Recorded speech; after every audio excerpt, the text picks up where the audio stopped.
Muhammad, jangan kau bahas tentang rohku itu. Sebab roh itu urusan Tuhanmu. Manusia itu hanya diberikan hanya sekecil atau sedikit aja pengetahuan tentang roh. Artinya apa? Jikalau membahas ruhaniyah pada Allah berarti membahas tentang wujudnya Allah. Hati kita itu kok masih taholli? Nggak bisa. Nggak bisa. Kok merasa kita yang membahas? Memang benar nggak boleh. Nggak boleh. Hanya Allah yang membahas. Artinya Rasulullah duduknya di tajalli. Para utusan Allah ketika membahas itu duduknya ruhaniyah itu di tajalli. Kalau di tajalli berarti yang bahas siapa? Allah sendiri.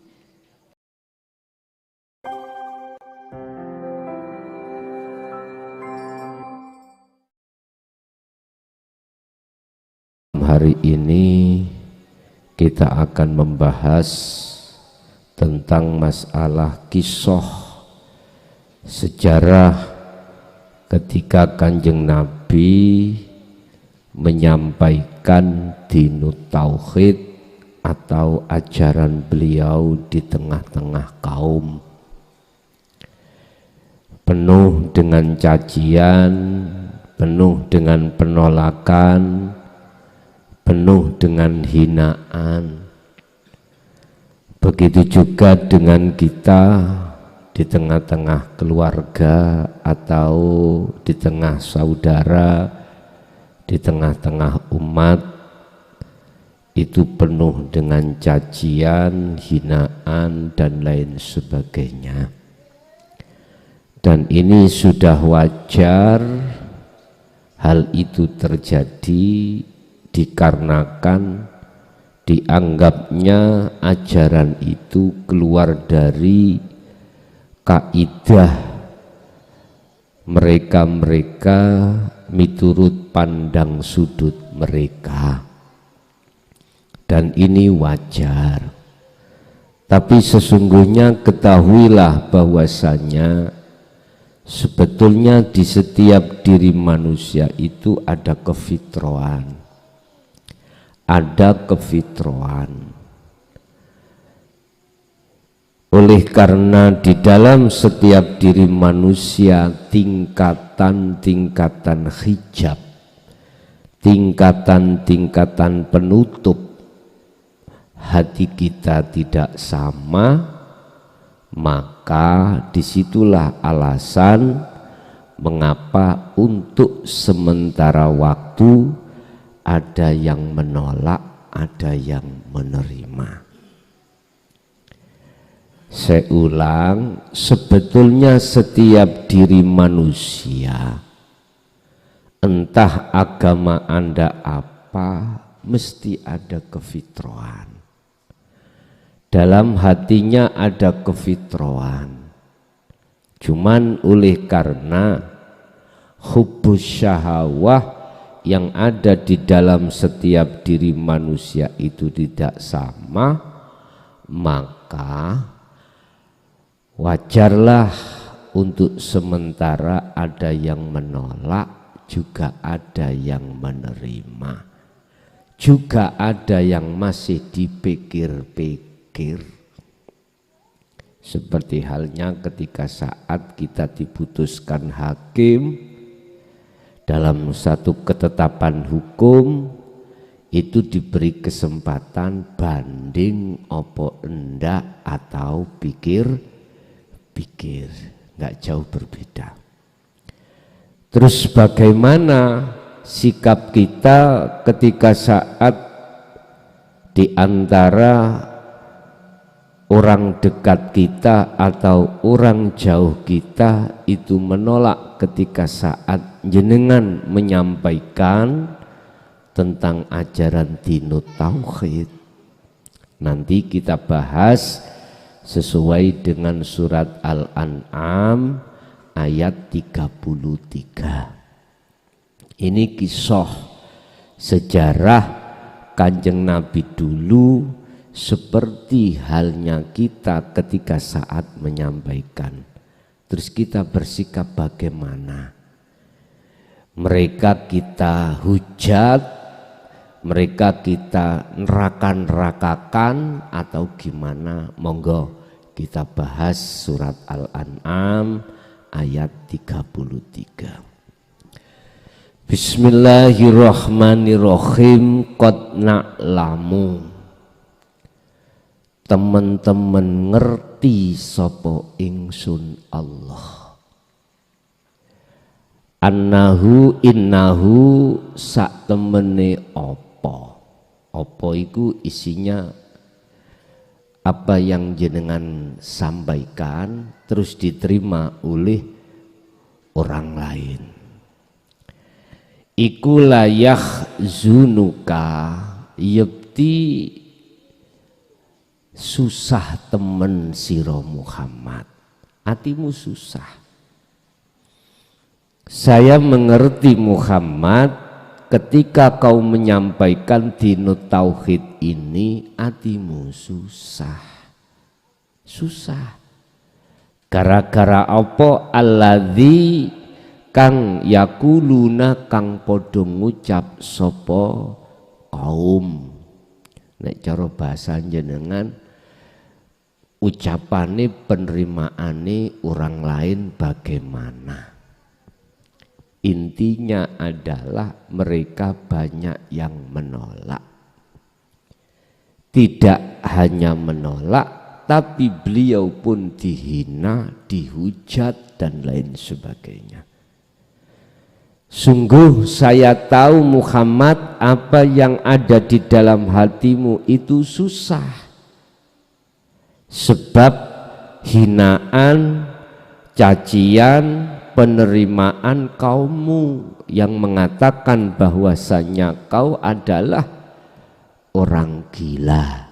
Ini Rasulullah dikatakan orang gila.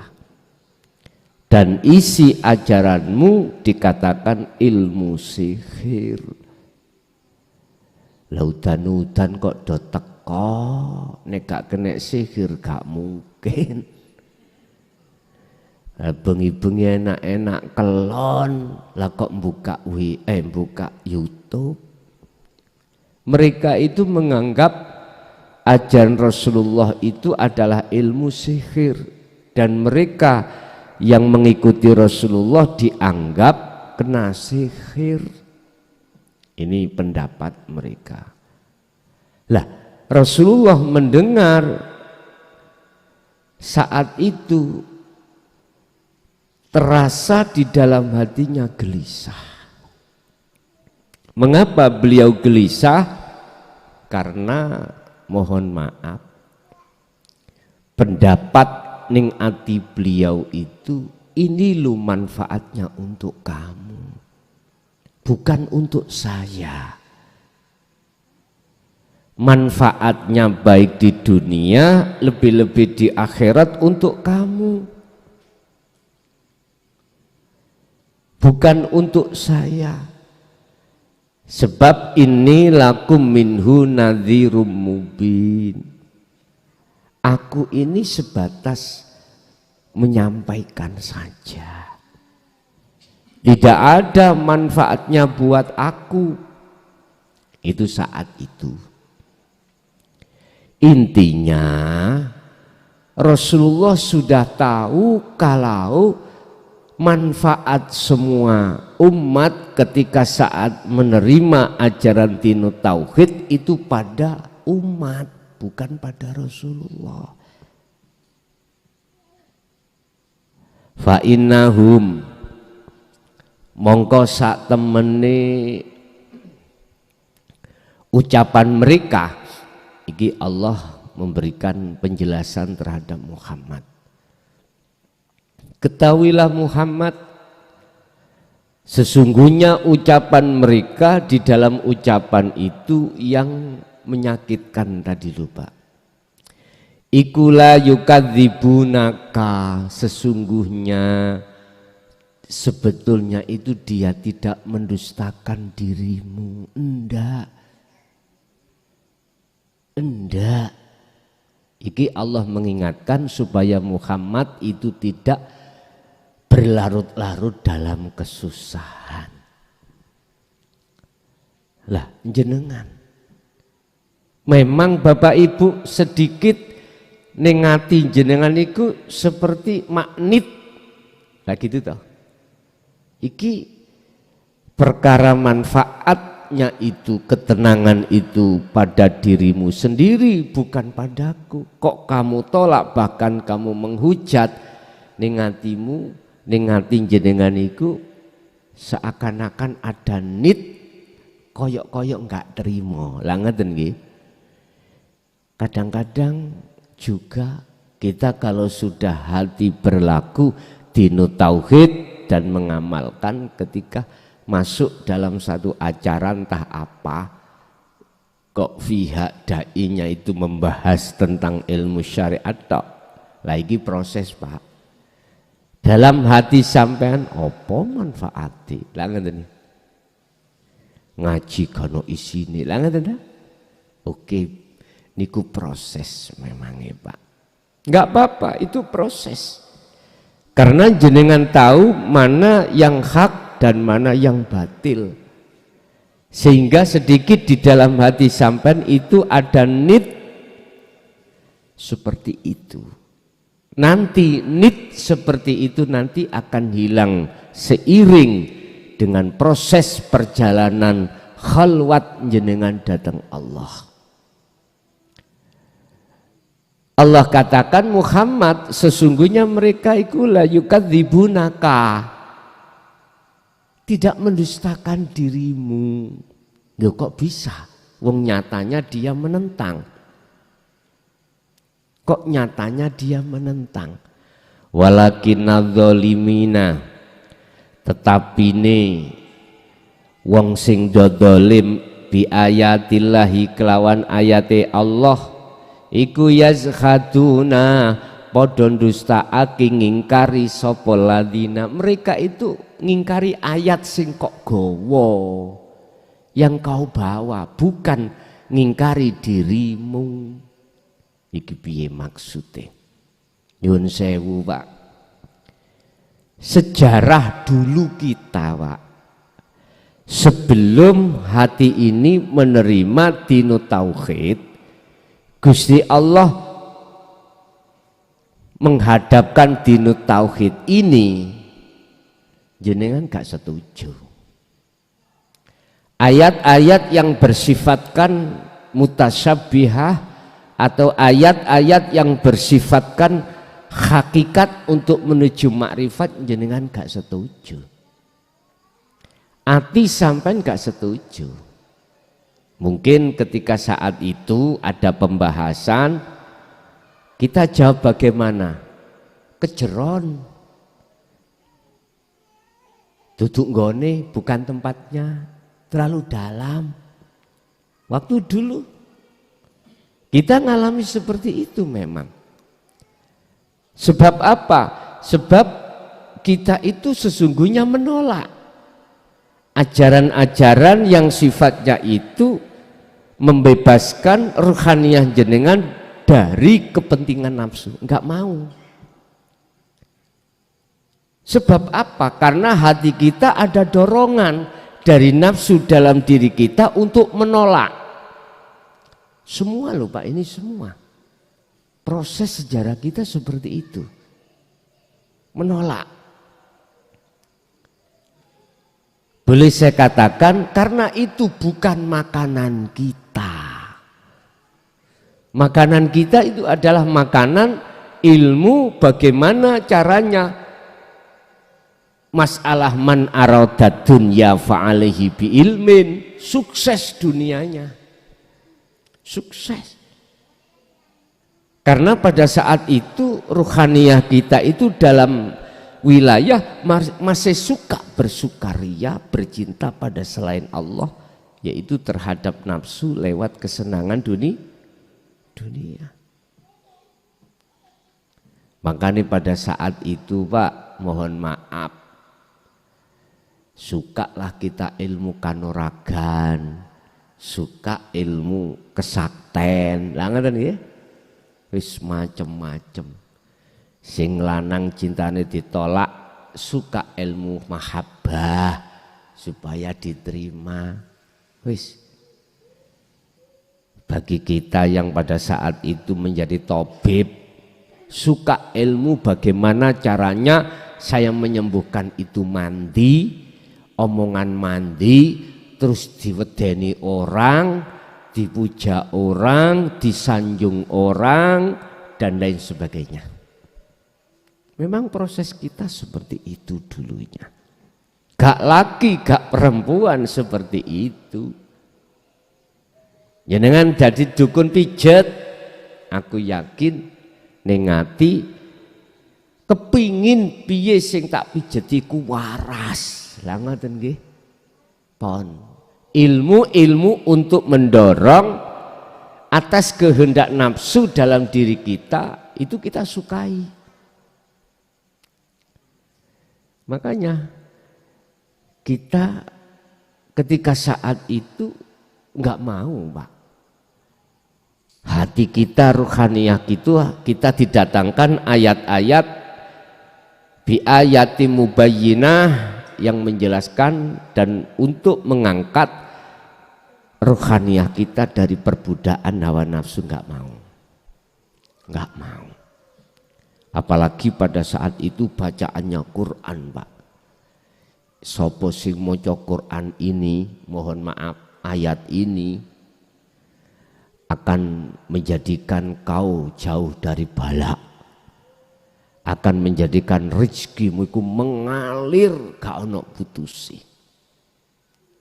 Terus aku tanya, apa bedanya ambek ngingu toyol? Apa bedane awak dhewe golek pesugihan Nyi Roro kidul? Cuman beda cahaya ngoten mawon. Makanya istilah ilmu putih, ono ilmu ireng.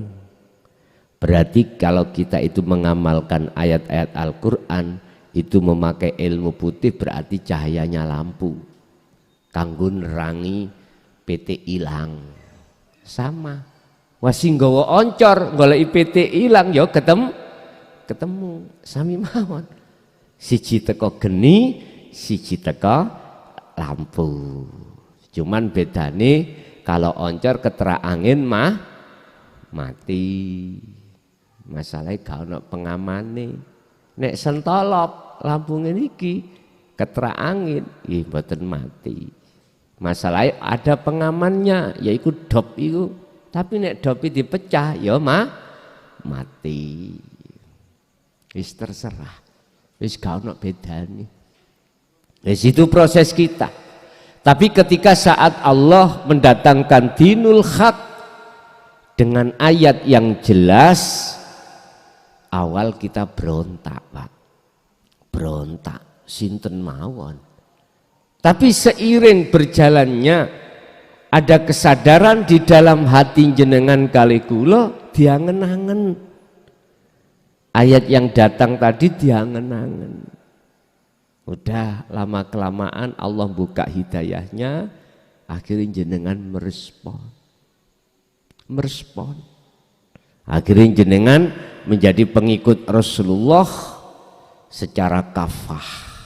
Nah, ini tatkala sampai sampaikan terhadap orang dekat jenengan, ahli jenenganku anfusakum wa ahlikum naro, kok ditolak. Awalnya jenengan di hatiku ya mak gerunjal,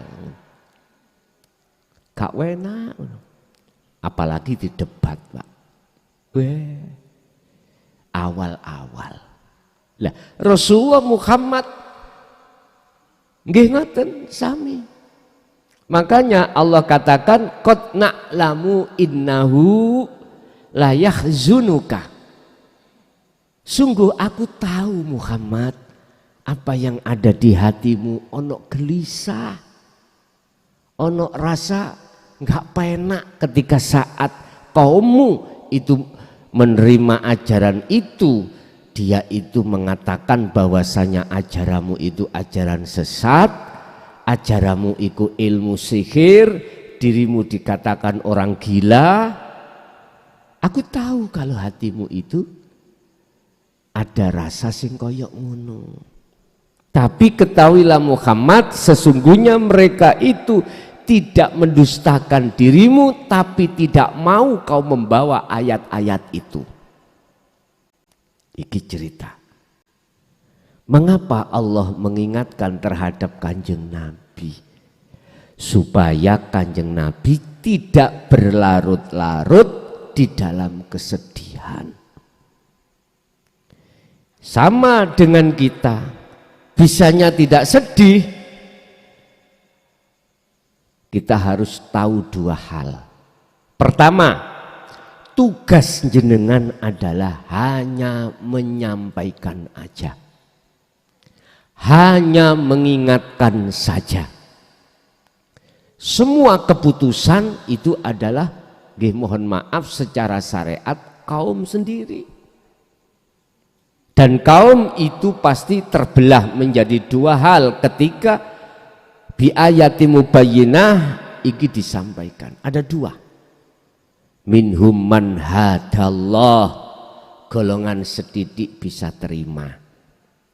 Tapi golongan banyak, wa minhum man haqqat minal dholalah, dia bersikukuh dengan pendapatnya, yaitu ada di jalur, mohon maaf, nurul iman saja. Niki. Kita harus paham, pertama, kita itu cuman menyampaikan saja dan mengingatkan secara syariat. Tetapi secara hakikat Allah itu bertajali terhadap dirimu. Sebetulnya yang mengingatkan itu langsung Allah. Ini kalau sudah sampai pada ahad itu di situ. Enggak, bukan kita, Pak. Sebab kita makhluk itu hanya lapangane Allah. Lapangan Allah. Dan buka cerita lan cerita Gusti Allah. Lah Gusti Allah bertajali terhadap diri kita, sesungguhnya Allah itu mengenalkan dirinya terhadap hambanya lewat jenengan. Ngaten lho. Ini prosesnya seperti itu.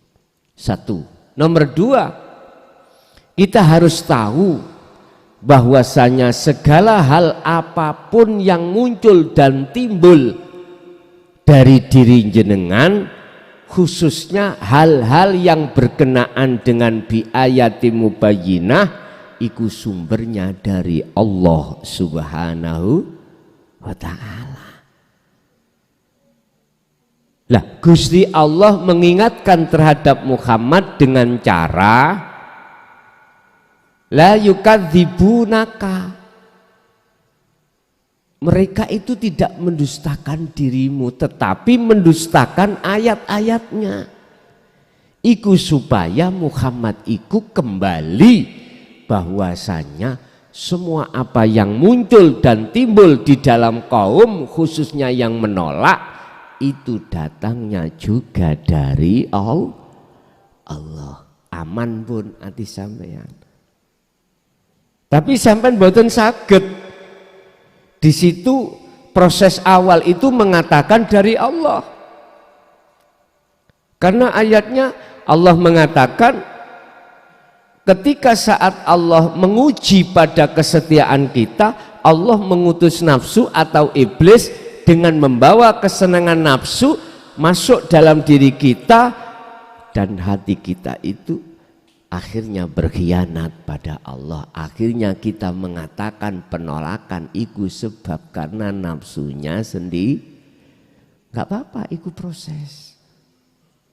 Nanti jenengan seiring berjalannya jenengan fastaqomu, sudah sering hati sampean iku memfungsikan zikir la ilaha illa anta wa ana sampai ke anak, yaitu zikir sirul asrar kefana'u zikri setiap saat dan waktu, maka jenengan mengki wis gak nyalahno nafsu, wis gak nyalahno iblis, wis enggak, jenengan boleh kau sing disalahke. Sebab jenengan sudah yakin sumbernya penolakan atau penerimaan datangnya dari Allah. Wis nek kalau seperti ini berarti gak ono elek, gak ono api. Gak ada penolakan, gak ada penerimaan. Ing mungguh pandangan iman sampeyan yang sudah diahad. Lah, sama dengan sekarang. Rugi Pak. Kita itu gegeran karena paslon. Rugi. Estu rugi. Dengan paslon 1, 2, 3, 4, 5, 6, 7, 8, 9, 10 misalnya. Rugi kita. Karena kefanatikan kita rugi. Ruginya apa? Nggih mohon maaf. Iki bahasa tauhid lho ya. Makanya bahasa tauhid wis kabeh ben kersane Gusti Allah. Sekarang yang terpenting adalah amankan ruhaniyahmu dari berbagai kondisi sikon yang terjadi di mata kita. Amankan. Piye carane ngamankan? Utamakanlah zikirmu terhadap Allah. Hanya itu. Utamakan. Urusan Allah mengke yang menjadikan siapa-siapa kabeh yo sumbernya dari, walaupun secara fisik, secara syariat kita mengatakan oh iku curang, oh iku gini-gini nakalan, udah. Semua sumbernya juga dari Allah. Kalau kita itu gegeran gara-gara beda paslon, lah niki engko akhiri gak nyaman ati awak dhewe. Gak nyaman. Wis, mohon maaf ya, kula mboten kampanye, cuman saya mengingatkan hati kita biar aman, sebab kondisi yang dihadapkan Allah di Indonesia ini seakan-akan banyak benturan-benturan. Biar gak ngefek ning ati sampean, biar gak ngefek, ben gak gampang nyalahno orang lain yang mengikuti paslon yang tidak sama dengan kita, ben gak gampang ngamuk-ngamuk hati. Sibukkanlah hatimu hanya berzikir. Wadhkur isma rabbika bukrata wa asila wa minal laili fasjud lahu fasabbihu lailan tawilan. Ini Muhammad, sibukkan hatimu pagi sampai sore, bahkan malam sampai pagi dengan mengingatku. Artinya kabeh perkara sing muncul iku sangka Gusti Allah. Iki jenengan nek wis posisi hati jenengan paham dan mengamalkan sirul asrar kefana'udiri, baru bisa menerima Pak. Baru saged. Kalau tidak mboten saged. Sebab ngeten. Iman yang ada di nurul iman dan iman yang ada di hakul iman, di situ Allah ada satu dinding yang tidak bisa ditembus.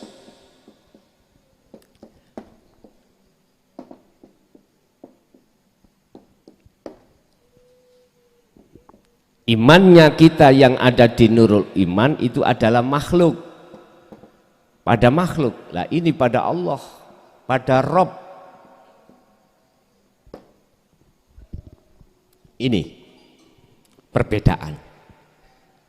Nurul iman kita, cahayanya iman itu kita beriman pada Tuhan kita sebatas nama dan sifat. Ini kita belum bisa membuktikan siapa sebetulnya Allah itu, belum bisa. Sehingga iman kita disebut nurul iman itu karena iman kita masih tembung jari. Apa tembung jari itu bahasa Indonesianya apa? Nek tembung. Tembung katanya, ngono. Istilah. Ah, ya wis tembung katanya, ngoten. Wis. Nggih, mohon maaf Pak. Ya, kembali lagi keterbatasan saya dalam berbahasa Indonesia karena memang saya SD tidak nggak lulus, ya mau dimaklumi. Jenengan sing tahu tolong untuk dikasih tahu. Pun. Kita masih katanya, iman masih katanya itu tidak bisa menjamin. Dalam satu kebenaran nggak bisa menjamin. Katanya. Walaupun itu benar loh Pak, katanya itu benar. Dalam hati sampean imannya beda kalau jenengan sudah dihakul iman. Iman yang sudah membuktikan sendiri. Contoh, tadi saya ditelepon pengurus dari Krian ning omah. Gus, di sini hujannya lebat sekali. Berarti saya katanya. Padahal benar. Lah, iman yang seperti saya masih katanya itu ada dua hal kemungkinan, iya apa enggak. Belum bisa murni, belum bisa. Kecuali saya harus datang langsung ke Krian, Sidoarjo dan menyaksikan sendiri kelebatan hujan itu, maka iman yang seperti ini saya gadukkan terhadap kabar. Gadukkan ya Pak. Saya temukan dengan kabar itu sudah sinkron Pak. Dalam ruhaniahku loh, sinkron. Sinkron. Sama. Kita umat Islam, Tuhan kita mengapa Allah? Karena di Al-Quran. Dan Al-Quran ini disampaikan Kanjeng Nabi, wahyu Allah, sekarang diteruskan oleh pengikut Kanjeng Nabi. Tabi'in atau sering secara syariat kita sebut sebagai ulama, al-ulama warasatul anbiya. Dasar Quran. Innallaha huwa rabbi wa rabbukum. Sesungguhnya hei wong Islam, Tuhanku Tuhanmu adalah Allah. Percaya Quran. Percaya. Tapi kepercayaan kita belum bisa menjamin. Keimanan kita masih goyah Pak. Inilah yang dimaksud Kanjeng Nabi, besok akhir zaman umatku Islam itu luar biasa banyaknya.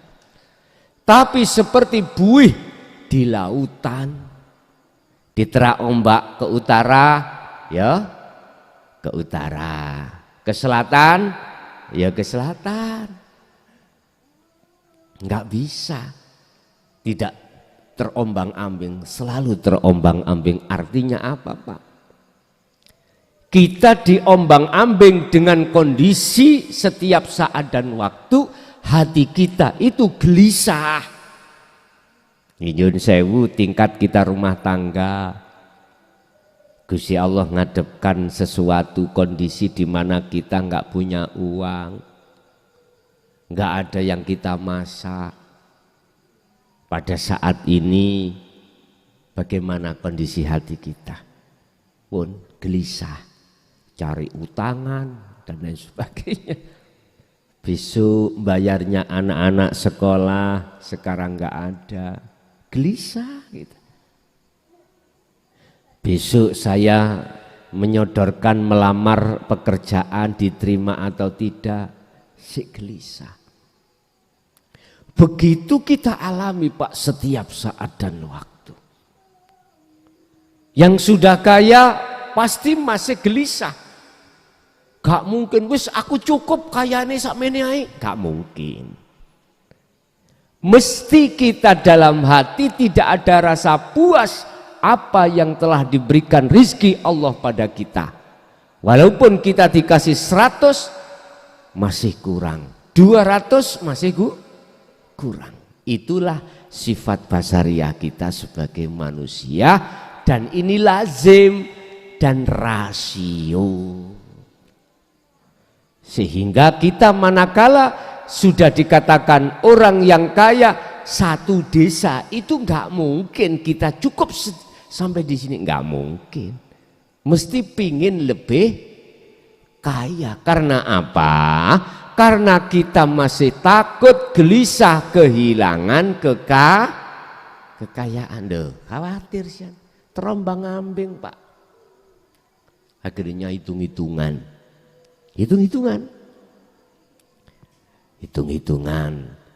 dibuat gini, hitung-hitungan.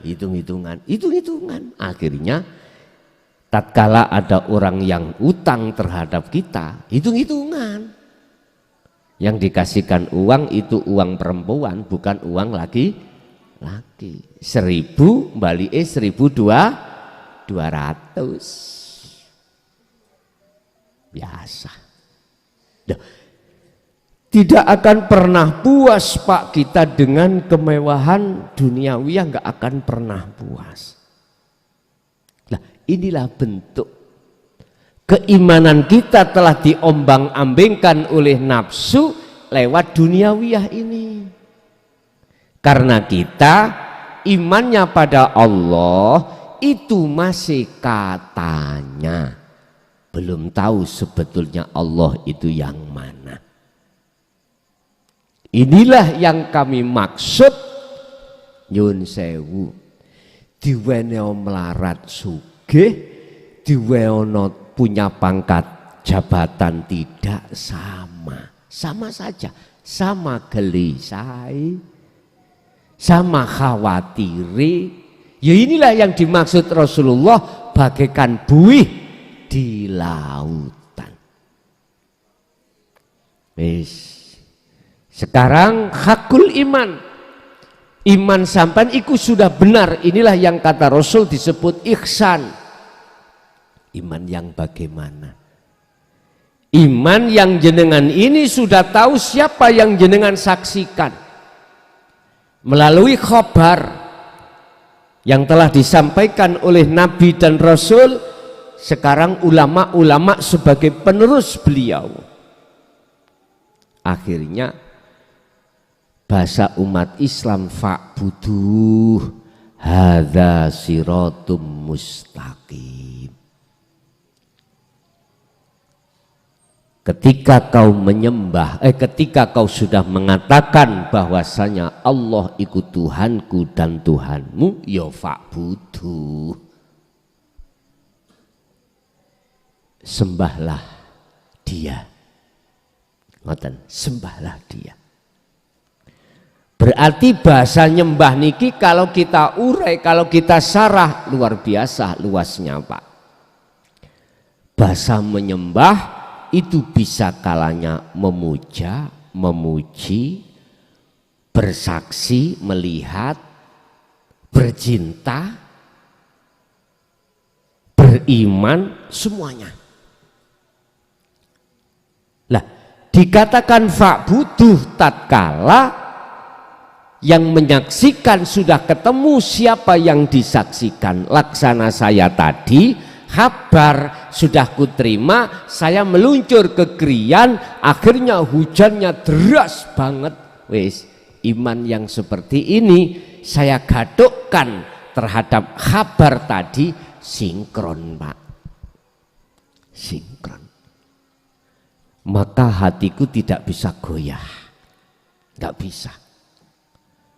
Jenengan sama.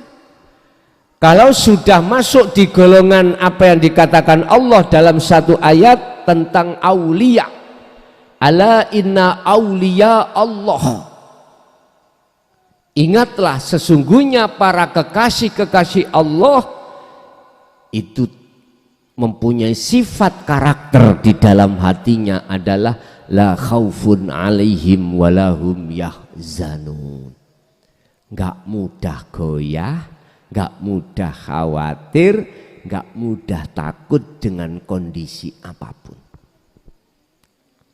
Karena beliau sibuk, hatinya itu bercinta, beriman, bersaksi terhadap sumbernya itu datangnya dari Allah. Sudah paham, baik secara keilmuan, sainsnya, atau sistemnya, ataupun secara amilus sholihahnya, pemprakteknya. Akhirnya dia selalu bersaksi, melihat, bercinta, berkasih mesra hanya pada Allah Subhanahu wa ta'ala, yang Allah sudah tidak nama, sudah tidak sifat, sudah tidak zat tetapi aku. Di situ Pak. Berarti tauhid sampean sudah sampai pada la ilaha illa anta wa ana dan ana. Pun beres urusan. Inilah yang dimaksud Rasulullah dalam hadisnya, sedikit pada zaman di mana akhir nanti golongan umatku itu sedikit sekali imannya yang hakul iman. Disebut ihsan. Lah, maksudnya seperti itu ayat ini. Nanti seiring dengan berjalannya hati jenengan selalu mengutamakan zikir setiap saat dan waktu, maka itu akan membentuk karakter hati sampai gak mudah menyalahkan orang lain sekalipun pendapat inisiatif orang lain itu gak sama dengan kita. Supaya Muhammad itu tidak terus-menerus diliputi kegelisahan, Muhammad ingat semuanya itu juga karena aku. Oleh sebab itu lihatlah aku. Innani anallah la ilaha illa ana fa'budni. Lagi oleh karena itu sembahlah, ingatlah aku. Ingat aku. Berarti bahasa beliau itu bahasa ingat. Ingat itu bahasa sadar. Bahasa sadar adalah keakuan Allah. Inilah yang dimaksud zikir itu seperti itu Bapak Ibu. Tinggal sekarang pertanyaannya terhadap diri kita masing-masing, khususnya yang sudah dibekali Allah dinu tauhid, sistem sains, ilmunya ini, tinggal pertanyaannya kita mau enggak mengamalkan, mempraktekkan ilmu itu. Ilmu itu disimpulkan sedawaya semua itu sumbernya dari Allah. Allahu khalaqakum wa ma ta'malun la haula wa la quwata illa billahil aliyil azim. Tinggal kita praktek. Lah prakteknya juga begitu. Apakah seperti Rasulullah pagi sampai sore, bahkan malam sampai pagi yang disebut malam yang panjang, terus hatinya ingat pada Allah? Nah, Bapak Ibu 24 jam Allah kasih waktu kita untuk selalu ingat pada Allah, ya gak mungkin kita langsung maksimal, gak mungkin. Kita butuh proses, entah itu berapa detik, entah itu berapa menit, entah itu berapa jam, begitulah seterusnya. Tapi ingat, Allah katakan dalam satu ayat, saya ja'alullahu ba'da usri yusra. Bukan perkara ini langsung sampai mendapatkan titel maksum musyahadatul baqo, tidak. Kita harus terlebih dahulu melewati yang namanya proses mahfud atau proses jatuh bangun, terus begitu. Makanya ada tanya, Gus bagaimana kalau saya ini kok sih jatuh? Hai. Ya udah, sing jatuh no dirimu, lalai pada Allah ya siapa? Nah udah, gak usah jenengan iku mang di situ itu mohon maaf menyalahkan yang lain, gak usah. Karena sesungguhnya semua apa yang terjadi itu semata-mata datangnya dari Allah. Terus pertanyaan, kalau semuanya datangnya dari Allah, berarti nggak salah orang yang bermaksiat, nggak salah orang yang ada di nurul iman. Nah gitu Pak nggih? Nggak salah, itu kan semua katanya Allah. Jenengan ini Pak, kalau betul-betul sudah dihakul iman, pasti gak nyalahno, gak nyalahkan. Loh, dengan begitulah maka gelisah Muhammad Rasulullah ini hilang. Cuman pertanyaannya, mengapa Allah kok menyesatkan hambanya yang dikehendaki? Jikalau Allah menyesatkan, tidak ada satupun pertolongan yang bisa menolong. Satu sisi, mengapa Allah memberikan petunjuk hamba yang dikehendaki? Kalau Allah sudah memberikan petunjuk, maka tidak ada satupun orang lain atau makhluk lain yang menyesatkan jenengan. Dijawab, berarti Gusti Allah gak adil. Kita sama-sama hambanya, kok satu sisi disesatkan, satu sisi diberi petunjuk. Lah ini Pak, kita proses. Semuanya hambanya Allah itu dikasih yang namanya keterangan-keterangan dinul haq lewat rasulnya masing-masing. Mulai zaman Nabiullah Adam sampai zaman Kanjeng Nabi Muhammad, semuanya rasul itu membawa itu untuk disampaikan terhadap kaum. Inilah jawabannya surat Al-Anbiya ayat 25. Satu-satunya ayat yang menegaskan bahwasanya seluruh rasul itu menyampaikan dinul haq. Tauhid yang paling tinggi, la ilaha illa ana. Muhammad, aku tidak pernah mengutus utusan sebelum kau jikalau rasul itu tidak mengemban inti wahyu daripadaku. Apa? La ilaha illa ana. Ini tidak ada Tuhan yang wajib disembah kecuali aku. Ini beliau menyampaikan maksudnya apa? Ana itu maksudnya apa?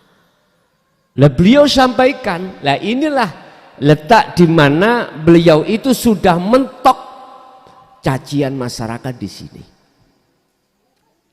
Kalau masih la ilaha illa anta al-anbiya juga, itu sih rodok mending Pak. Tapi kalau sudah sampai ke anak, waduh, pun cara nggugah macan niku macan luwe Pak, macan turu digugah digudo, langsung gereng ini.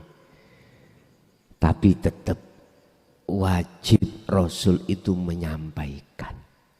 Pun kontrak politiknya beliau-beliau pada Allah di situ. Maksudnya apa? Fa'budun, supaya hamba ini bisa betul-betul menyembah kepadanya. Ini menyembah kepada aku betul-betul. Ini Pak. Ngoten niku golongan kaum Khawarij. Khawarij itu dipelintir. La ilaha illa anta wa ana itu dipelintir Pak. Bagaimana umat manusia itu mengatakan itu sesat? Dipelintir Pak. Itu urusan Allah. Tafakkaru fi khalqillah wala tafakkaru fi dzatihi. Nah,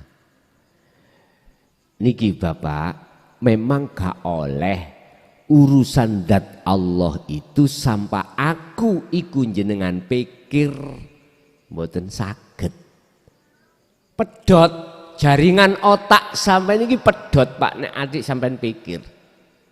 Tapi maksudnya itu harus tempuknya, peduannya itu di hati, di ruhaninya. Sampai muncul ayat lagi. Muhammad, jangan kau bahas tentang rohku itu. Sebab roh itu urusan Tuhanmu. Manusia itu hanya diberikan hanya sekecil atau sedikit aja pengetahuan tentang roh. Artinya apa? Jikalau membahas ruhaniyah pada Allah berarti membahas tentang wujudnya Allah, hati kita itu kok masih taholi? Nggak bisa, nggak bisa. Kok merasa kita yang membahas? Memang benar nggak boleh, nggak boleh. Hanya Allah yang membahas. Artinya Rasulullah duduknya di tajalli. Para utusan Allah ketika membahas itu duduknya ruhaniyah itu ditajal. Kalau ditajalli berarti yang bahas siapa? Allah sendiri. Cuman saja Allah itu niki bahasa yang penuh dengan bijak, Pak. Allah bertajalli terhadap Muhammad. Allah mengizinkan meletakkan terhadap Muhammad untuk menyampaikan itu terhadap umat. Sama dengan syafaat. Allah bertajalli terhadap Muhammad, syafaat ini biar disampaikan terhadap umat. Gak jauh berbeda, Pak. Dengan apa yang dilakukan oleh tukang kuli itu atas dasar pemborong bertajalli terhadap tukang kuli, maka seakan-akan sing bisa bangun iku tukang kuli. Siapa sing bangun? Ya kae kuline kae. Buktinya sing nandangi ya kuli tukang yo. Ya coba saya kasih pertanyaan. Jikalau pemborong itu gak nyuruh tukang kuli, terjadi pembangunan masjid, pembangunan musola, pembangunan gedong, hotel dan lain sebagainya, enggak mungkin. Sumbernya dari pemborong. Titik sudah. Artinya semua apapun yang disampaikan oleh Rasulullah itu sumbernya dari Allah. Ini Anda akan percaya kalau sumbernya dari Tuhannya, manakala dalam hatimu bersih dari perkara-perkara selain Allah.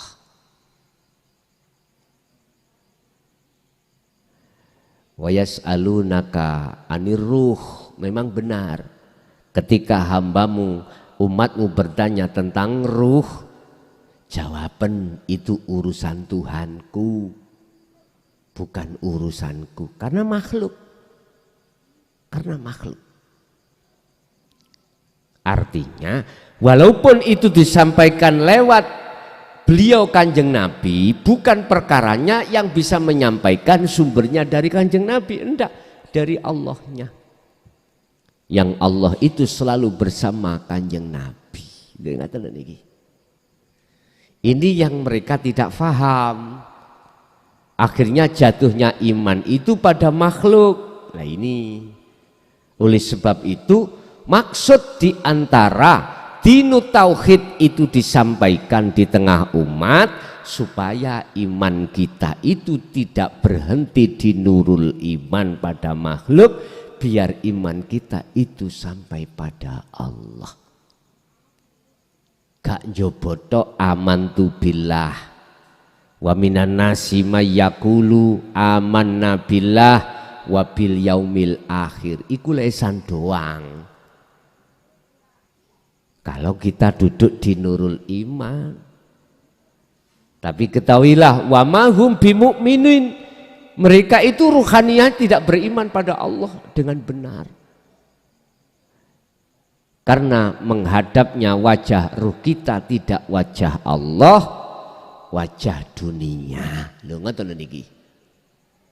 Padahal ini wajah tu wajia. Tapi mengapa wajah kita itu menghadap ke wajah makhluk? Estu Allahu Akbar, sing penggaweane iku mau kita tani ya iling tanine. Ngadepe ati jenengan iku ya ilinge ati ya bab masalah tanine. Tergantung jenengan poksinya ada di mana secara fisik, mesti masuk di dalam hati. Tapi lain kalau sudah hakul iman, walaupun secara jasmani jenengan iki sebagai petani, ruhaniyah sampean iku wajah tu wajia, Allah hidup yang menguasai situasi pertanian. Itulah sesungguhnya Allah Subhanahu wa ta'ala. Wis dadi jenengan nek sekarang masih di taraf mangkel, lamuno ajaran sampean dinu tauhid, sampean no terhadap istri, suami, anak kok ditolak, wis diamlah jalah. Sesungguhnya mereka itu tidak mendustakan dirimu, tapi mendustakan ayat. ayat sing didustakake karena mereka belum mengerti. Coba kalau dia sudah mengerti dan paham, aku yakin mendukung jenengan. Sampak-sampak dalam rumah tangga ada perceraian gara-gara beda iman. Satu imannya di Nurul Iman, yang satunya di Hakul Iman. Ini ada, sudah terjadi. Sudah terjadi. Bapak Ibu hadirin jamaah rahimakumullah, sebetulnya itu gak perlu. Kita harus sabar dulu. Karena semua itu ada proses. Apalagi kita sudah punya anak. Gitu? Kasihan anak, pertimbangan anak. Secara manusiawi ya lho Pak ya. Pertimbangan anak. Bagaimana nanti anak dampak psikologisnya itu nanti bagaimana, kasihan. Wis gara-gara beda iman, sabar dulu. Nanti ada waktu, memangnya ada waktunya. Bila mana sampai mati kok si pancet, apa pancet ini? Masih tetap nggak sama, iku namanya geblake mbing. Wis ngoten mawon. Memang Gusti Allah seperti itu. Bukan perkaranya Allah itu gak adil Pak dengan adanya dua bendera. Enggak.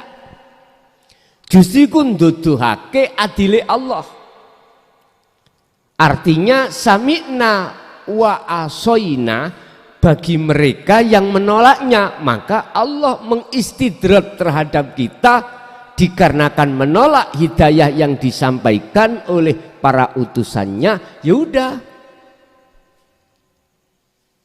Bukan perkaranya Allah itu mohon maaf tidak adil. Justru Gusti Allah itu lewat perbedaan dua bendera itu menunjukkan sifat adilnya Allah.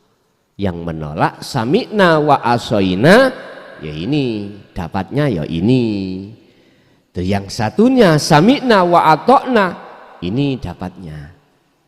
Itulah kebijakan Allah yang banyak manusia tidak mengerti, akhirnya mengatakan Allah tidak adil.